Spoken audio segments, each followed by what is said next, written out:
आउथरे समस्त नमस्कार। आम समस्ते वाक्य शुणिलु वाक्य कहलु। गोटे पद कहि विश्वास विषय जड़े व्यक्ति विषय तीन प्रकार भाव प्रकाश करी। कहीं बाइबल कहे विश्वास मनुष्य को आगो को नेब। एफिसी 3:7 लेखते विश्वास करने द्वारा प्रभु जीशु ख्रीष्ट अंतर में वास करती। हालेलुया। जोहन लिखित सुसमाचार 1:12 लिखा अछि, जेते जन ताहां विश्वास कले ग्रहण कले पुत्र संतान अधिकार पाइले। आम जन व्यक्ति विषय कारण एपरी चित्र लिखा शुणा वाक्य आउे शुणा मानकर कर्तव्य। कहीं आम शुणुचु माने जो स्थान को जीवाई आम गोटे लक्ष्य अच्छी से स्थान को जीवाई जब आशा करूँ प्रथम वाक्य शुणा विश्वास करवा कर्म करवा प्रभु सहित सुसंपर्क लगे। हालेलुया।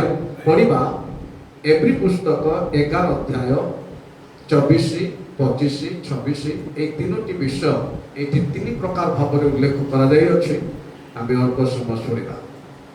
पढ़े कि विश्वास द्वारा मूसा बयस प्राप्त हेला उतरे फारोंकर कन्या को पुत्र बनी ख्यात हो नास्ती कले। सर जेते बेले 3 मास परे मूसा फारोंक गृह रे रहिले गोटे बयस आसिला जो बयस की मूसांकर सर्वमोट बयस 120 वर्ष था। 120 वर्ष से 40 वर्ष फारोंक गृह रे दिन कटेला। बाइबल जो देखा 40 वर्ष रे ईसाक विवाह होते गोटे बयस आसला।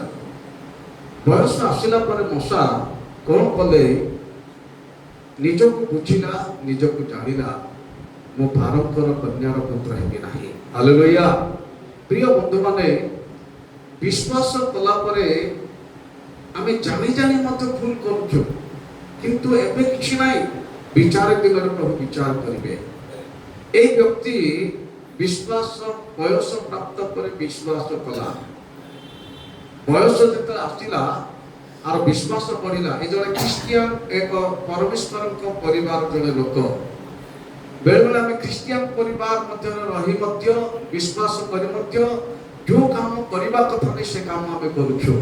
कहीं मनुष्य भावती जे जो काम करे से काम मनुष्य देखती ना सत किंतु परमेश्वर देखती। ए कौन कला देख बाइबल कहूँ फारोंकर कन्यार पुत्र होगा नास्ती कला।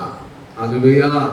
प्रिय बंधु मैंने कौन नास्ती करवा ये अनेक विषय अच्छी समय ना या भांगिले प्राय गोटे घंटा 1.5 घंटार मेसेज वाक्य है।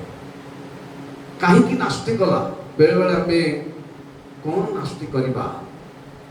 रवि पुस्तक 12:2 लिखा वर्तमान जुगर अनुरूपी नहीं। अनुरूपी माने कौन सादृश्य। आज विजातीय लोक माने से परिवेश जमी थाए ख्रीस्टियान मान परिवेश से प्रकार थाए आ चिन्हती ना ये माने विजातीय लोक परी ये बुझिला जे ना मुझी फारोंक कन्या गृह में रही मोर विश्वास बढ़ ना मु प्रभु सहित सुसंपर्क रखिपारि ना। आम निहिमिया आज्ञा कहते प्रभु आम मान मनोनीत कर मनोनीत अर्थ जहाँ को प्रभु नियुक्त कर सब निजक परीक्षा कर सब निजक देख निजक समीक्षा कर प्रभु सहित सुसंपर्क रख। ए व्यक्ति विश्वास द्वारा से कौन कले गोटे हूँ फारोंकर कन्यार पुत्र होगा नास्ती कले। द्वितीय विषय पापर क्षणिक सुखभोग अपेक्षा ईश्वर लोक मान सहित दुख भोग करने को पसंद कले।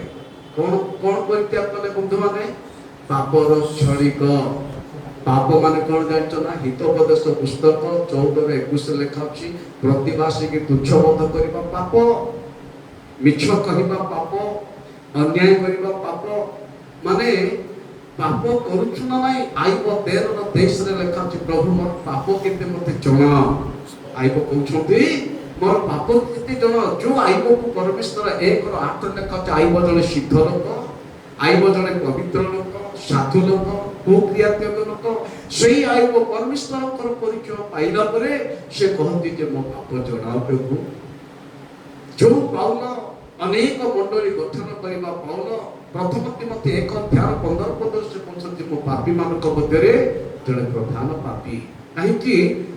ପ୍ରଭୁ ଯୀଶୁ ଏମାନଙ୍କ ଅଙ୍ଗରେ କାର୍ଯ୍ୟ କଲେ, ଏମାନେ ସାନ ହେଇଗଲେ। ଏଠାରେ ଲେଖା ଅଛି ଯେ ପାପର କ୍ଷଣିକ ସୁଖ ସ୍ୱର୍ଗ ରାଜ୍ୟକୁ ନେବ ନାହିଁ। ପାପର କ୍ଷଣିକ ସୁଖ ବାଇବେଲରେ ଜଣେ ଲୋକ ବିଶ୍ୱାସ କଲା ପରେ କଣ କଲା? ପିତରଙ୍କ ପରି ହେବା ପାଇଁ ଇଚ୍ଛା କଲା। ସେ ବିଶ୍ୱାସ କରି ବାପ୍ତିସ୍ମ ନେଲା, ପିତରଙ୍କ ପରି ହେବା ପାଇଁ ଇଚ୍ଛା କଲା। ପ୍ରେରିତ ପୁସ୍ତକ 8:13 ଲେଖା ଅଛି।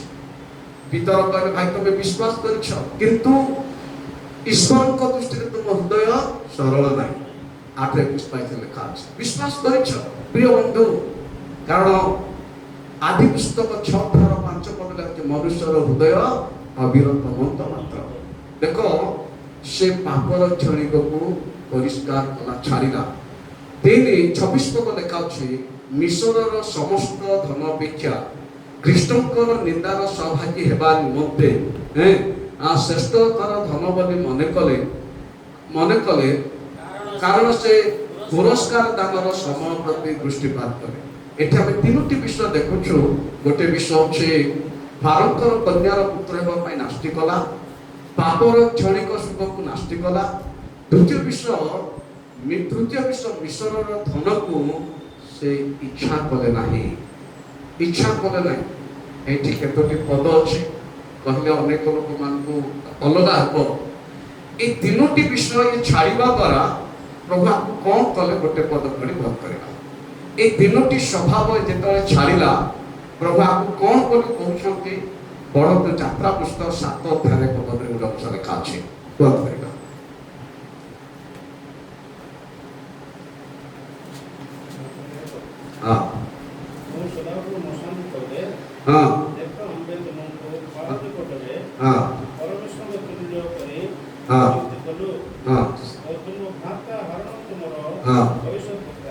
ସରି ଦେଖ ଏ ତିନୋଟି ବିଷୟ ଛାଡ଼ିଲା।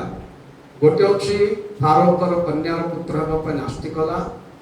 ଦ୍ୱିତୀୟ ହେଉଛି ସେହି ସ୍ଥାନର ସୁଖଭୋଗକୁ ପରିତ୍ୟାଗ କଲା। ତୃତୀୟ ହେଉଛି ମିଶରର ଧନକୁ ଛାଡ଼ି ନିନ୍ଦା ପାଇବା ପାଇଁ ସେ ଇଚ୍ଛା କଲା, ପ୍ରଭୁଙ୍କ ଲୋକମାନଙ୍କ ସହିତ ତାଡ଼ନା ପାଇବା ପାଇଁ ଇଚ୍ଛା କଲା। ତେଣୁ ପ୍ରଭୁ ମୋଶେଙ୍କୁ ମିଶରକୁ ପଠାଉଛନ୍ତି, ଆହୁରି ତୁମେ ଯିବ। ନାଇଁ ଆଜ୍ଞା ମୁଁ ଯାଇପାରିବି ନାହିଁ, ମୋ କଥା କହିପାରିବି ନାହିଁ। ସେତେବେଳେ ପ୍ରଭୁ କଣ କହୁଛନ୍ତି ଦେଖ, ଯେତେବେଳେ ସେ ସାନ ହେଲା, ନିଜକୁ ଶୂନ୍ୟ କଲା, ପ୍ରଭୁ କହୁଛନ୍ତି ଆମ୍ଭେ ତୁମ୍ଭକୁ ଫାରୋଙ୍କ ନିକଟରେ ପରମେଶ୍ୱର ତୁଲ୍ୟ ନିଯୁକ୍ତ କରିବା। ପ୍ରିୟ ବନ୍ଧୁ, এই ତିନୋଟି ବିଷୟ ପ୍ରତ୍ୟେକ ସେବକ ମାନଙ୍କ ପାଖରେ ରହିବାକୁ ପଡ଼ିବ। ପ୍ରତ୍ୟେକ ସମୟରେ ଆମେ ବୁଝିବାକୁ ପଡ଼ିବ, ପ୍ରଭୁ এই ସୁଖକୁ ମୁଁ ଅନୁଭବ କରୁଛି। କେତେ ଲୋକମାନେ ଜାଗତିକ ସୁଖକୁ ଦୌଡ଼ନ୍ତି, ତେଣୁ ଲେଖା ଅଛି ଯେ ଭୋଗ ବିଳାସରେ ଆସକ୍ତ ଜୀବିତ ଥିଲେ ମୃତ। ପ୍ରଭୁ এই ପଠିତ ବାକ୍ୟ ପ୍ରତି ଆଶୀର୍ବାଦ କରନ୍ତୁ। ଆମେନ୍।